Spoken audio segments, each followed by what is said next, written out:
Greetings and love to my church family and others who may be watching this video, and thank you for giving me the time and the space to speak about my experience and perspectives on how we can come together to address the issue of racism in this country. Many of you might be familiar with this experience that I had recently while I was walking the streets of New York. I was verbally attacked by a racist woman. And I'm actually not going to play the video of that experience, A, because it's still somewhat triggering for me, but B, because I don't think that that's the issue that needs to be focused on. And I want to make that really clear. I actually want to use this experience of what happened to me and sort of contextualize it with what I think is the larger issue of racism in this country. Because this experience that happened to me fits within this category of socially unacceptable instances of racism. Anything from name calling to symbolism, where these things are overtly racist indications of bias and bigotry. But to be super clear, these things are not the issue. They are symptoms of the issue. And just like if you have the flu, you can treat the symptoms of the flu all you want, but you won't get better until you actually treat the underlying disease. We will not eradicate racism from this country until we address the underlying issues. And these are just to name a few. But the reality is that these overt indications of racism or racist behavior are merely symptoms of these more covert, socially acceptable racist ideologies, structures, and systems that exist in society. And while I like the phrases socially acceptable, covert as really good descriptors, I would also like to add systemic.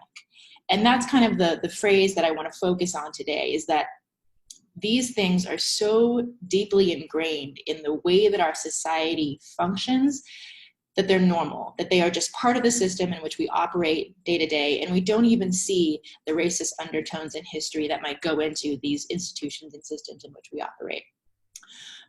And the reality is that a lot of these things, a lot of these systems, a lot of these institutions have deep, specific historical roots that have led to this sort of legacy of injustice in this country. And I actually want to linger for a moment on that historical point, because I think that the best way to understand these socially acceptable, systemic, covert aspects of society is to really try and grasp fully the historical origins. So just really quickly, I want to try and paraphrase a metaphor that I heard recently, and I want to make sure that I give credit where credit is due.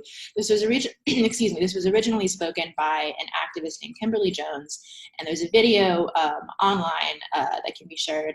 I recommend anyone watch it. She gives a very poignant speech about the status of Black people in this country. But I'm going to paraphrase the metaphor that she used, because I think that it's a very vivid metaphor. So I want you to imagine that right now I ask you to play a game of Monopoly with me. And for 400 rounds of that game, I don't allow you to have any money. I don't allow you to have any properties. I don't allow you to have anything on the board. And anything that you get in those 400 rounds, you have to give to me. So not only in those 400 rounds do you not get to play, you have to play and make money on behalf of the person that you are actively playing against. So that's slavery. After those 400 years, then I want to play 50 more rounds with you, where any time that I don't like the way you're playing or see that you are catching up to me, I get to burn your money, I get to burn your properties, I get to burn your pieces on the board. That's the Tulsa riots, that's Rosewood. Those are instances where Black people pulled themselves up by their bootstraps, established Black wealth. That was Black Wall Street. Those were Black-owned businesses where they owned their money, where they owned their stores, and racists quite literally came into the night, bombed those places, burned them to the ground, and massacred people. And if I can assign, one piece of assigned reading, if you don't know what the Tulsa and Rosewood riots and massacres were in the 1920s, it is very important that you do some research on those and understand those pieces of American history.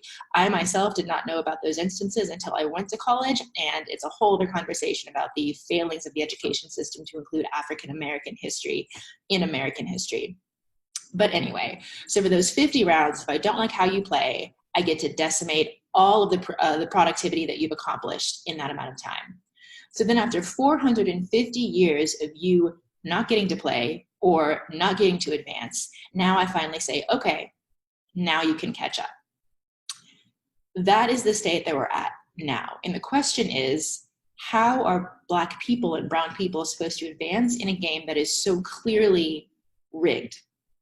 And we have to ask ourselves these questions, and we have to understand how we got here, because undoing racism in this country starts with acknowledging and understanding that the game is rigged so that we can put in the actual work to unrig it. And that's critical. And to really drive home the point of these historical origins that have got us to where we are, I want to make it super clear that it's not just slavery. So it was 400 years of subjugation, but there are additional clear historical indications of what got us to where we are today. So not only is it slavery, but it was redlining in the 1930s, in which racial and ethnic makeup of different neighborhoods was used to determine credit risk, preventing people of color from being eligible for housing loans and other opportunities to gain wealth and gain property. And this had the effect of giving access to non-urban, suburban spaces and social mobility to white people only. This additionally had the effect of segregating public schools, because when your schools are funded by property taxes, if the properties are worth more money in the suburbs, then those schools are going to be better, which means that white kids got better education than Black and brown kids. It was also the 1960s welfare reform and man in the house rules that instituted that if a man was in the household, aka a father figure, a provider, then that household was not eligible for welfare, and that disproportionately affected Black and brown people. And that had the effect of removing Black fathers from the family unit.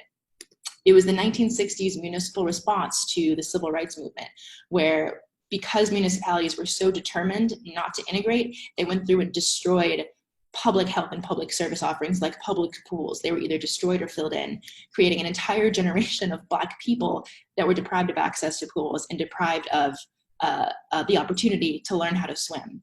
And even though one lens would look at these things as instances in history, the reality is all of these things have effects today in the way that Black people live, the way that Black people have access to different resources, and the way that society sees Black people in general.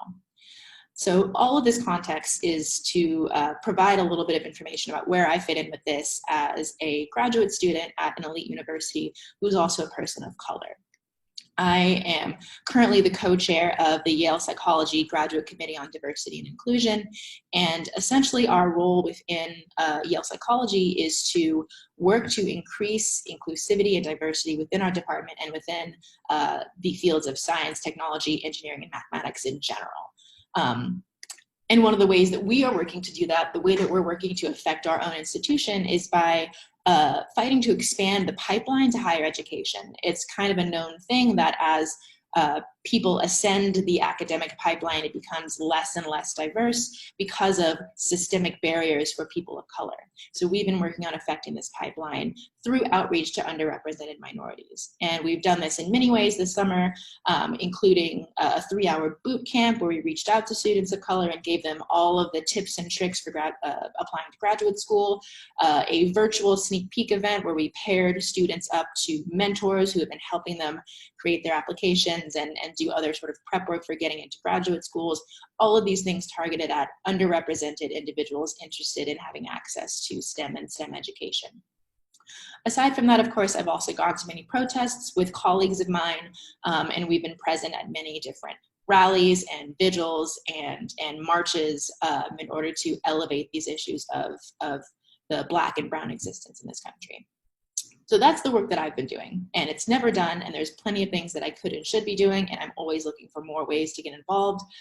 But I want to sort of use my experience and the way that I'm injecting change in my system to propose these questions for anyone who is interested in dismantling racism within their own institutions.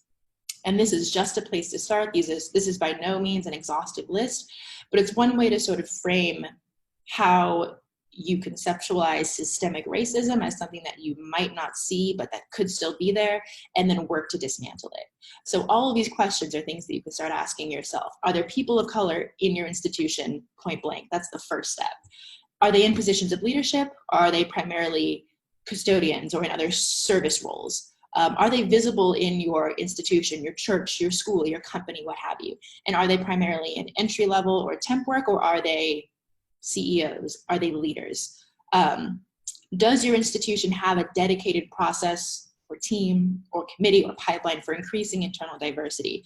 Or is it more just an assumption that we'll try and do better? Is your institution loudly and intentionally anti-racist? And that's a big point. In what ways and how often? Is it only in response to events that make the national news? Or does your institution consistently take into consideration the need to vocally be anti-racist in everything that it says and does? And does that labor, that anti-racism labor, because it does take work, does that disproportionately fall on the people of color in your institution? Or does everyone feel an obligation to engage with this material? Are individuals, both people of color and allies, non-people of color, do they feel empowered to discuss, call out, and report instances of internal discrimination or inequality without fear of any sort of retribution? And if so, does your institution handle these instances in a way that acknowledges the lived experiences of people of color? These are all questions that I ask myself in every institution that I'm in, whether it is my school, my job, the things that I volunteer with, my friend groups, and my church. And it's critical that we continue to ask these questions, because it's only through these lines of questioning, this sense of individual onus to make a change, that we will affect systemic racism in this country, and finally move the dial on achieving racial equality. Thank you.